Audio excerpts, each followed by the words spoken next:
আসসালামু আলাইকুম সম্মানিত দর্শক মণ্ডলী, আমি এই মুহূর্তে দাঁড়ায় আছি রাজশাহী বিশ্ববিদ্যালয়ের একেবারে মূল ফটকের সামনে। আপনাদেরকে জানিয়ে রাখি, রাজশাহী বিশ্ববিদ্যালয় প্রতিষ্ঠিত 1953 সালের 6 জুলাই। সাম্প্রতিককালে রাজশাহী বিশ্ববিদ্যালয় 71তম জন্মদিন পালন করলো এবং আজকের ব্লগে আমরা রাজশাহী বিশ্ববিদ্যালয়ের প্রতিটি ভবন এবং প্রতিটি হল ঘুরে দেখো। আর এই রাজশাহী বিশ্ববিদ্যালয় হলো বাংলাদেশের দ্বিতীয় বৃহত্তম বিশ্ববিদ্যালয়। তো চলুন শুরু করা যাক আজকের ব্লগ।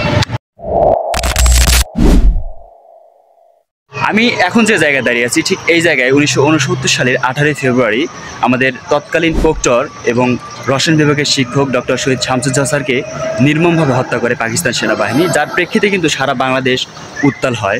এজন্যই বলা হয় রাজশাহী বিশ্ববিদ্যালয় হচ্ছে ইতিহাসের একটা বিশেষ অংশ। তো বোঝার সুবিধার্থে একটা দিক নির্দেশনা দিয়ে থাকি, সেটা হচ্ছে আমরা এইখান দিয়ে প্রবেশ করব। এইটা হচ্ছে শহীদ শামসুজ্জামান চত্বর। এখানে গিয়েই ক্যাম্পাসের নকশাটা আমি দেখাই দেব।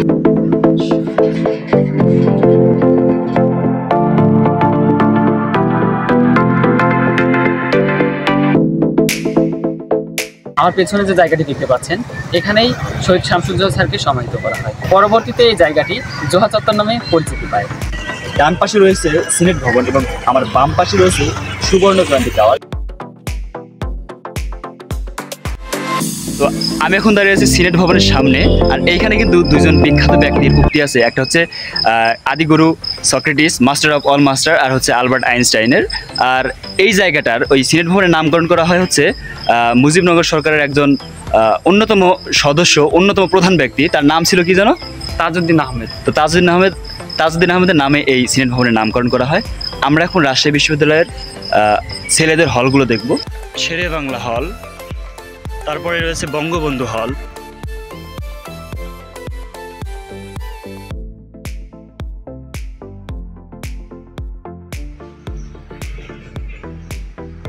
এটা হচ্ছে রাজশাহী বিশ্ববিদ্যালয় কেন্দ্র মন্দির। আর এখানে সনাতন ধর্মাবলম্বীদের যাবতীয় পূজার কাজ সম্পূর্ণ হয়ে থাকে। আমরা এখন যাব রাজশাহী বিশ্ববিদ্যালয়ের সুইমিং পুল এবং জিমনেশিয়াম। এটা হচ্ছে জিমনেশিয়াম আর এটা হচ্ছে সুইমিং পুল।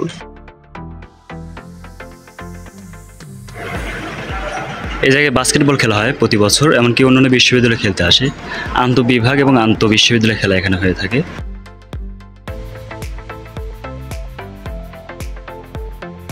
তিনটা হল পাশাপাশি অবস্থিত। প্রথম এইটা হচ্ছে শাহ মখদুম হল, তারপরে মাঝখানে সৈয়দ আমির আলী হল, এইটা হচ্ছে নওয়াব আব্দুল লতিফ হল। এই তিনটা হল পাশাপাশি।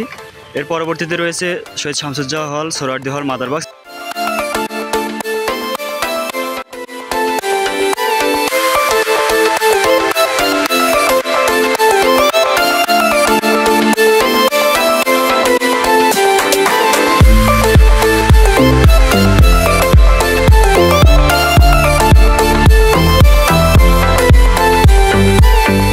রাজশাহীতে বর্তমানে প্রচণ্ড গরম, তারপরেও আমি এখন বর্তমানে দাঁড়িয়ে আছি হচ্ছে হবিবুর রহমান হলের সামনে।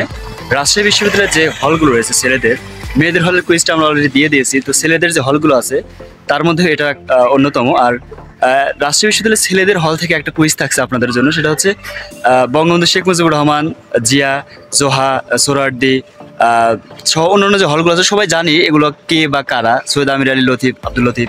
তো বলতে হবে আপনাদের জন্য কুইজ, সেটা হচ্ছে হবিবুর রহমান কে ছিলেন এবং শাহ মখদুম কে ছিলেন।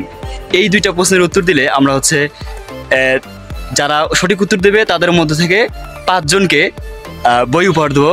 তো সবাই চেষ্টা করুন যে হবিবুর রহমান এবং শাহ মখদুম কে ছিলেন। এটা হচ্ছে রাজশাহী বিশ্ববিদ্যালয়ের নবনির্মিত হল, কামরুজ্জামান হল।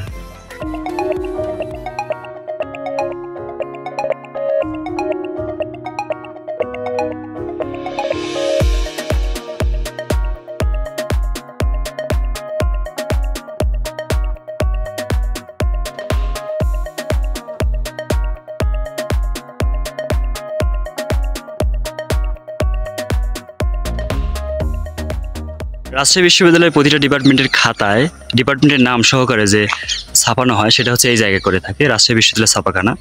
এমনকি সম্ভবত প্রশ্নপত্র এখান থেকে ছাপানো হয়। রাজশাহী বিশ্ববিদ্যালয়ের কেন্দ্রীয় শহীদ মিনারের পিছনে কাজী নজরুল ইসলাম মিলনায়তন, রাষ্ট্র ভবন এবং কেন্দ্রীয় ক্যাফেটেরিয়া অবস্থিত। এই তিনটাই কিন্তু আবার পরিবহন মার্কেটের পূর্ব পাশে। এতক্ষণ পর্যন্ত আমরা রাজশাহী বিশ্ববিদ্যালয়ের এই অংশগুলো দেখলাম, এখন আমরা এই দিকে যাব। তবে রাজশাহী বিশ্ববিদ্যালয়ের শহীদ মিনার এবং কেন্দ্রীয় জামে মসজিদ কিন্তু এখনো বাদ আছে। তারপরে আমরা মেয়েদের হলের দিকে যাব। এটা হচ্ছে রাজশাহী বিশ্ববিদ্যালয়ের বিখ্যাত প্যারিস রোড। সকাল সকাল আতাল্লা বুখারি।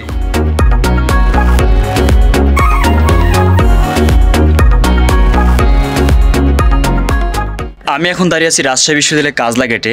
এর থেকে একটু সামনে এগোলেই ডান পাশে শেখ রাসেল মডেল স্কুল, তার অপোজিটেই রাজশাহী বিশ্ববিদ্যালয় স্কুল অ্যান্ড কলেজ, ডান পাশে জুবেরি মাঠ, আর একটু সামনে এগোলেই রাজশাহী বিশ্ববিদ্যালয় প্যারিস রোড। এখন আছি রাজশাহী বিশ্ববিদ্যালয়ের 0 পয়েন্টে, অর্থাৎ এই জায়গা থেকেই, এটাকে আমি রাজশাহী বিশ্ববিদ্যালয় 0 পয়েন্ট বলি কারণ এখান থেকে সব জায়গায় দূরত্ব দেওয়া আছে। তো এইটা হচ্ছে প্যারিস রোড। আর যারা এখনো রাজশাহী বিশ্ববিদ্যালয়ে ইবলিস চত্বর দেখেননি তারা আজকের মতো দেখে নেন, এইটাই হচ্ছে ইবলিস চত্বর।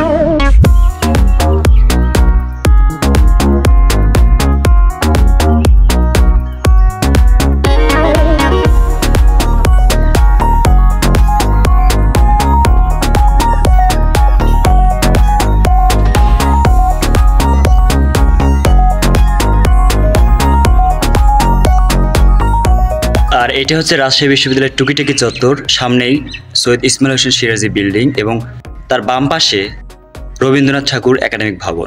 এটা আমি কখনো খোলা দেখি নাই। এইটা হচ্ছে প্রথম বিজ্ঞান ভবন, আর আমার ঠিক এই পাশে হচ্ছে দ্বিতীয় বিজ্ঞান ভবন, তারপরে রয়েছে তৃতীয় বিজ্ঞান ভবন এবং এই রাজশাহী মানসিক স্বাস্থ্য কেন্দ্রের পিছনে রয়েছে চতুর্থ বিজ্ঞান ভবন বা ওয়াজেদ আলী একাডেমিক ভবন। তো এই চারটা হচ্ছে রাজশাহী বিশ্ববিদ্যালয় বিজ্ঞান ভবন। মানসিক স্বাস্থ্য কেন্দ্র প্রথম বিজ্ঞান ভবন এবং চতুর্থ বিজ্ঞান ভবনের মাঝ বরাবর অবস্থিত। এখানে কখনো আসা হয়নি। তো বন্ধুরা, এখন আমি দাঁড়িয়ে আছি রাজশাহী বিশ্ববিদ্যালয়ের পরিবহন মার্কেটে, যেখানে রাজশাহী বিশ্ববিদ্যালয়ের বাসগুলোকে রাখা হয় এবং একটা নির্দিষ্ট টাইম দেওয়া আছে। সেই টাইম অনুযায়ী বাসগুলো ছেড়ে যায় শহরের বিভিন্ন এলাকায় এবং সেখান থেকে স্টুডেন্ট সংগ্রহ করে আমাদের বিশ্ববিদ্যালয়ে, তাদের বিশ্ববিদ্যালয়ে তারা আসে। এবং এখানে এই বাসগুলোর ভিতরে ছাত্রদের জন্য বাস আছে, ছাত্রীদের জন্য আলাদা বাস আছে এবং স্যারদের জন্য আলাদা বাস রয়েছে। এই বাস নিয়ে আমাদের একটা ভিডিও আছে, ডেসক্রিপশন বক্সের লিঙ্কটা দিয়ে দিলাম, দেখে নেবেন। বুখারি আছে না একটা ভিডিও? আছে। সমস্ত দর্শক মণ্ডলী, আমি যে জায়গাটা দাঁড়িয়ে আছি এটা হচ্ছে যে রাজশাহী বিশ্ববিদ্যালয়ের অগ্রণী ব্যাংক। রাজশাহী বিশ্ববিদ্যালয়ের চান্সপ্রাপ্ত ছাত্রদের ভর্তি সংক্রান্ত যাবতীয় কাজ বিভিন্ন ব্যাংকের মাধ্যমে সম্পাদিত হয়, তার ভিতরে অগ্রণী ব্যাংক অন্যতম। আর রাজশাহী বিশ্ববিদ্যালয়ে যারা ভর্তি হতে আসেন তাদের অগ্রণী ব্যাংকে আসাই লাগে। আর এটা অবস্থিত রাজশাহী বিশ্ববিদ্যালয়ের যে মেইন গেট আছে, মেইন গেট থেকে বের হয়েই ডান সাইডে, তার পাশেই আছে সোনালী ব্যাংক। তো রাজশাহী বিশ্ববিদ্যালয়ে যারা চান্স পাবে তাদেরকে এই অগ্রণী ব্যাংকে স্বাগত। এই মুহূর্তে আমি দাঁড়ায় আছি রাজশাহী বিশ্ববিদ্যালয়ের কেন্দ্রীয় জামে মসজিদের সামনে। এটা রাজশাহী বিশ্ববিদ্যালয়ের কয়েকটা দৃষ্টিনন্দন এবং সৌন্দর্য বিল্ডিং এর একটি। রাজশাহী বিশ্ববিদ্যালয়ের কেন্দ্রীয় জামে মসজিদ আপনারা দেখতে পাচ্ছেন আমার পিছনের দিকটাতে, এবং সুন্দর একটা গম্বুজ রয়েছে। এবং এই মসজিদটাতে একসাথে 1000-এর উপরে শিক্ষার্থী এবং শিক্ষকরা নামাজ আদায় করতে পারেন। আপনাদেরকে একটা ইনফরমেশন দিয়ে রাখি যে রাজশাহী বিশ্ববিদ্যালয়ের মসজিদে এসে কেউ যদি কোনো জিনিস রেখে যায়, ইলেকট্রনিক্সের জিনিস যেমন ঘড়ি অথবা মোবাইল অথবা অন্য কোনো জিনিস ফেলে রেখে যায়, তাদের জন্য রাজশাহী বিশ্ববিদ্যালয়ের এই মসজিদটার কেন্দ্রীয় মসজিদের পাশে একটা স্টোর রুম আছে এবং স্টোর রুমে তাদের এই হারানো জিনিসগুলা রাখা হয়। তো যাদের কোনো জিনিস হারায় যায় তারা এই স্টোর রুমে খোঁজ করলে আশা করি তার কাঙ্ক্ষিত জিনিসটি পায়। আর হ্যাঁ, এই মসজিদের গম্বুজটা কিন্তু তুরস্ক থেকে আনা পাথর দিয়ে তৈরি করা। আমি যেখানে দাঁড়িয়ে আছি এখান থেকে বাম পাশে রয়েছে রাজশাহী বিশ্ববিদ্যালয়ের শহীদ স্মৃতি সংগ্রহশালা, যেখানে রাজশাহী বিশ্ববিদ্যালয়ের বিখ্যাত ব্যক্তি, শিক্ষক এবং ভাষা আন্দোলন এবং মুক্তিযুদ্ধে যারা শহীদ হয়েছিল তাদের স্মৃতি বিজড়িত কিছু সরঞ্জাম কিংবা তাদের ব্যবহৃত জিনিস এই স্মৃতি সংগ্রহশালায় সংরক্ষণ করা আছে। আপনারা চাইলে এখানে ঘুরে আসতে পারেন। এবং এই জায়গাটায় বিকেল হলে লোকের আনাগোনা বেড়ে যায়। পশ্চিম পাশে রয়েছে মেয়েদের হল। তো চলুন ঘুরে আসি রাজশাহী বিশ্ববিদ্যালয়ের পশ্চিম পাড়ায়।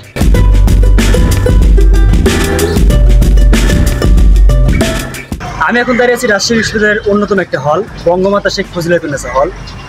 একটা কথা বলি, এদিকে রাজশাহী বিশ্ববিদ্যালয়ে যত সুন্দরী মেয়ে আছে তাদের সবকটা এই হলে থাকে, আর একটা থাকে হচ্ছে রোকেয়া হলে, সেটা আমার।